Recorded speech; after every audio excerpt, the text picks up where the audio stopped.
Hey, this is Steve Halleck of TikToking, and I'm here with another review of one of my favorite brands. This is, of course, MB&F.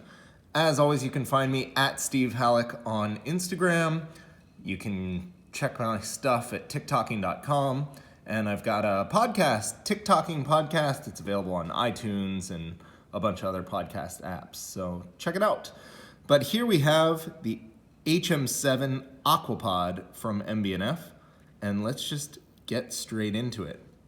Now, this is the crazy Max Buser version of a diver's watch, something that MB&F has never done.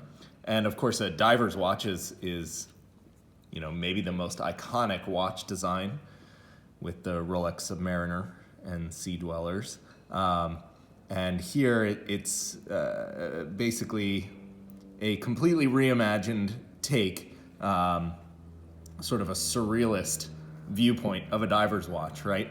So you've got, most strikingly, the bezel, and this is a true functional diver's bezel. So you can see it move there. It's actually a super satisfying click to it. And the bezel itself is made out of ceramic, and this is the limited edition titanium version. In this version, it's, of course, blue. And the blue is actually kind of similar to the Rolex BLNR Batman blue, but of course this is only blue and not blue and black. But it's really striking in person. I think really beautiful, and of course is the signature element of this watch. The way the bezel works is you've got your triangle here that indicates 12 o'clock normally, or timing. This is actually 12 o'clock on the minute counter, but if you match those triangles up, then as time moves, this will indicate the elapsed time. So just to show you, and here you'll see how the watch itself works as well. Let's say 10 minutes had gone by, you'd see 10 minutes of elapsed time. Okay, so that brings me to the time telling functions. Actually really simple to tell time on this watch. The time is indicated at this line, and you just have these two rotating discs basically. So on the bottom you have hours, and at the top you have minutes. And you can see here, that would be 5:30. At 6 o'clock, the hour triangle will come down, and you'll be, I overshot it by 20 seconds, but there's just about 6 o'clock. So actually one of the easier horological machines to tell time on, and I think really successful in the overall design and the idea of the diver's watch totally reimagined. At the top, you've got a central tourbillon. Just let you get a look at that. So this is raised above the movement completely. It's a flying tourbillon, which means no cage from the top. No arm holding the cage from the top. And it's a 60-second tourbillon. Now the watch itself is automatic, and you can see the rotor is really cool. But when you need to give it some juice, there's a guy with a loud car. When you need to give it some juice, like the watch was stopped for a while or something, you use this crown. You can see there's two crowns. So this one just winds it and gives it a little extra power. This is the crown to set the time. You pull out and set it like I did earlier. Now the watch has a 72-hour power reserve, which is really, really nice.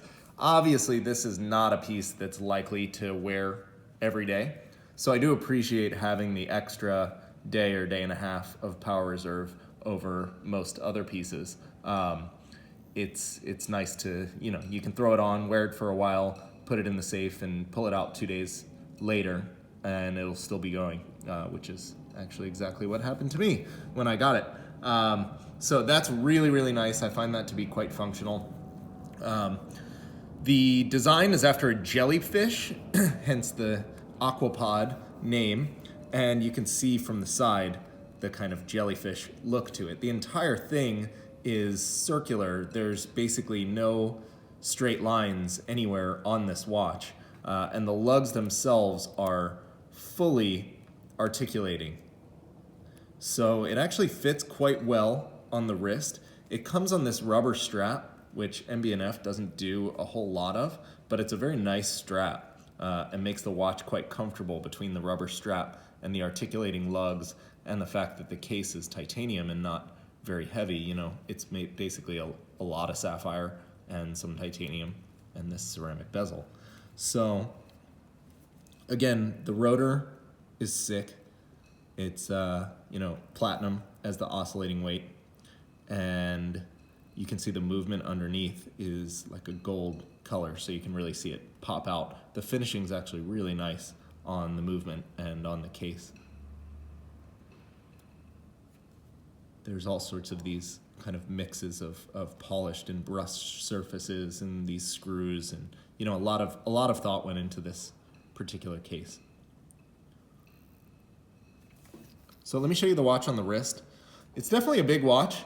I think it's officially listed at 53 millimeters, which is, you know, staggeringly huge, but it doesn't wear quite as big on the wrist because really your eye goes to this as the central part, and then you've just got this like bezel that goes over the edges. So let me put it on and you guys can be the judge.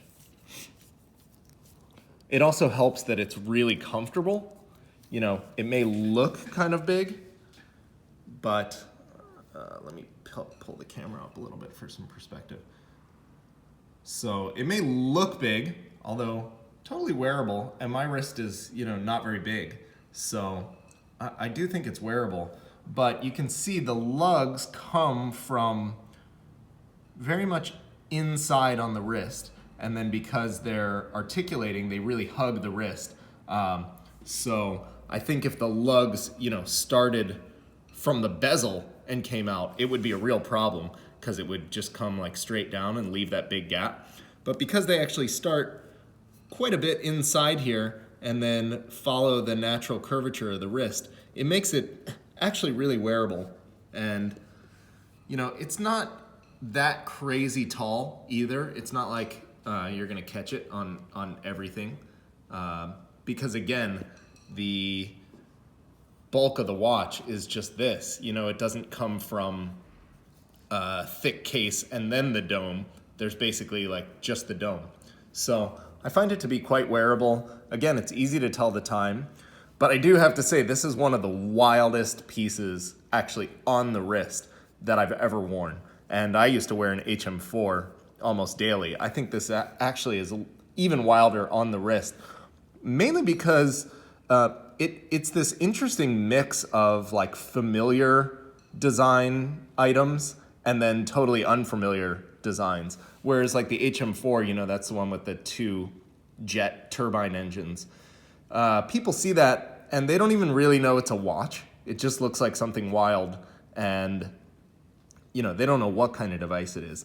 This, it kind of catches your eye and it's very clearly a watch because you see this bezel. Also the flash of color is very eye-catching. But then you're just like, what the hell is that thing? And I really love that about this. I think it's one of the kind of most subversive watch designs that we've seen in a long time. I love to see people playing with such kind of standard watch design tropes.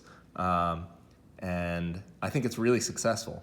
So I want to show you one more cool thing before we go. The watch has lume like all over the place, but especially cool is it has these 3 sections of super AGT or whatever it is lume inside the tourbillon, and it like lights up the tourbillon at night. So it's not going to be that easy for me to show you, but I do have a Backlight here, and you can see exactly where they are. All the numbers light up as well as the pearl in the bezel, but check that out inside the tourbillon itself. And at night, the whole thing glows up, and you can actually see like the whole tourbillon from the glow just at night. So let's see if it'll stay at all if I turn this off. Yeah, you can see it a little bit there.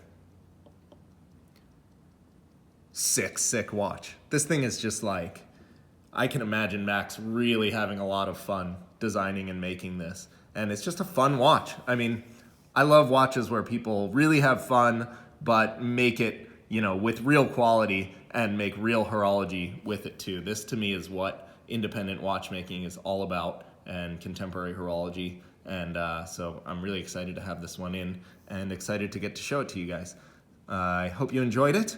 And as always, questions or comments, leave them below.